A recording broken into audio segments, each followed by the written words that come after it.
அனைவருக்கும் வணக்கம். கேள்வி கேட்க போறீங்களா? அதான் சார், செகண்ட் டைம் அசோசியேஷன், சரி, இப்படி ஒரு இனிஷியேட்டிவ் நிறைய பேர் பண்ணிட்டு இருக்காங்க தமிழ்நாட்டில். Why cube? தொலைக்காட்சி, பத்திரிகை, ஊடக நண்பர்கள், ஆன்லைன் நண்பர்கள் அனைவருக்கும் நன்றி. ஃபஸ்ட்டு சீசன் வந்து ரொம்ப முக்கியமாக அதில் ஃபஸ்ட் இதே மாதிரி ஒரு லான்ச் ஃபங்க்ஷன் இருந்தது.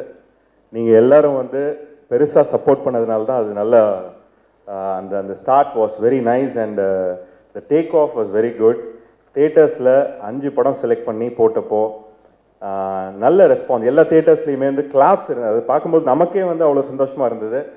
அந்த பார்ட்டிசிபெண்ட்ஸ்க்கு ஃபர்ஸ்ட் டைம் அவங்களோட படத்தை வந்து பிக் ஸ்க்ரீனில் பார்க்கும்போது அவ்வளோ கிளாப்ஸ் கிடைக்கும்போது, அவ்வளோ ரெஸ்பான்ஸ் கிடைக்கும்போது எவ்வளோ சந்தோஷமாக இருக்கும்ன்றதை வந்து உணர முடிஞ்சது. அந்த 5 ஃபைனலிஸ்ட் ப்ளஸ் 2 பேர் வந்து கான்சலேஷன் ப்ரைஸ் வின் பண்ணியிருந்தாங்க. 7 பேரையுமே வந்து 2Dயில் மீட் பண்ணேன். அவங்களுடைய நரேஷன் கேட்டோம். அதில் இன்ஃபேக்ட் அரவிந்த் சார் வந்து ஒரு சின்ன ஹிண்ட் மட்டும் கொடுத்துட்டு போனார். இந்த ஏவி இப்போ பண்ணியிருக்காரு மிஸ்டர் ஆனந்த் ஒரு லைன் சொல்லியிருக்காரு. He is developing on it. Hope we will be able to move forward on that. Association with real image has been excellent. ஏன்னா அந்த டீம் வந்து ரொம்ப எஃபிஷியன்ட் டீம். மூவி சைடில் பார்த்துருக்கோம், லாஸ்ட் மினிட்ல பல தொல்லைகள் கொடுப்போம். கண்டென்ட் வந்து லாஸ்ட் மினிட்ல போய் சேரும், உடனே நைட்டே அதை வந்து ப்ராசஸ் பண்ணணும். அவங்கெல்லாம் எப்படி தூங்குறாங்களா இல்லையா, எத்தனை ஹவர்ஸ் வேலை பார்க்குறாங்க அப்படின்றதே வந்து நமக்கு ரொம்ப ஆச்சரியமாக இருக்கும். ஏன்னா ரிலீஸ் டைமில் அவங்களுக்கு வந்து every week they will have release. நமக்கு வந்து we'll have release once in 6 months ஒரு 1 yearல ஒரு ரிலீஸ் இருக்கும். ஆனால் எவ்ரி வீக் வந்து அவங்களுக்கு ரிலீஸ் இருக்கும். 3-4 படங்கள் வரும். அது எல்லாத்துக்குமே வந்து இந்த மாதிரி எப்படி அவங்க மேனேஜ் பண்ணுறாங்கன்றது வந்து பிரமிப்பாக தான் இருக்கும்.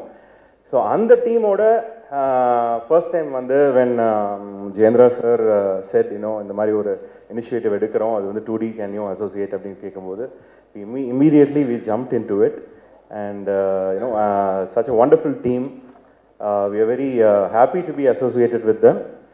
And now ராம் சார் தலைமையில் இங்கே இருக்கிற யங்ஸ்டர்ஸ், டைரக்டர்ஸ், ஜூரி மெம்பர்ஸ், இந்த சீசனும் வந்து it's going to be a very good season அப்படிங்கிறதுல வந்து எனக்கு டெஃபினட்டாக நம்பிக்கை இருக்குது. இந்த பார்ட்டிசிபெண்ட்ஸ், சீசன் 2 பார்ட்டிசிபெண்ட்ஸ் எல்லாருக்குமே வந்து அட்வான்ஸாக என்னுடைய வாழ்த்துக்களை தெரிவிச்சுக்கிறேன். This is going to be a different platform for you and it's dream come true. ஒரு ஷார்ட் ஃபிலிம் பண்ணி நம்ம வந்து அது யூடியூப்பில் போட்டு அது எவ்வளோ வியூஸ் வருது, எப்படி ப்ரொமோட் பண்ணுறது அப்படிங்கிற விஷயங்கள்லாம் தாண்டி தியேட்டரில் உங்கள் படங்கள் வந்து இந்த 5 படங்கள் செலக்ட் பண்ணுற படங்கள் இந்த March to April ஒரு 5 weeksல ஒரு வாரம் ஒவ்வொரு படம் வந்து ஸ்க்ரீன் பண்ணுவாங்க. லாஸ்ட் டைம் வந்து இட் வாஸ் 150 screens. இந்த தடவை அதை டபுள் பண்ணுறோம் அப்படின்னு சொல்லி அரவிந்த் சார் சொல்லியிருக்காங்க. So also they are going to extend. இப்போ தமிழ்நாடுல மட்டும் ப்ளே ஆகிட்டு இருந்தது, ஆல் இண்டியாவும் பண்ணுவோம். அதுக்கு உண்டான முயற்சிகளும் நடந்துட்டுருக்கு. நன்றி. Thank you so much sir.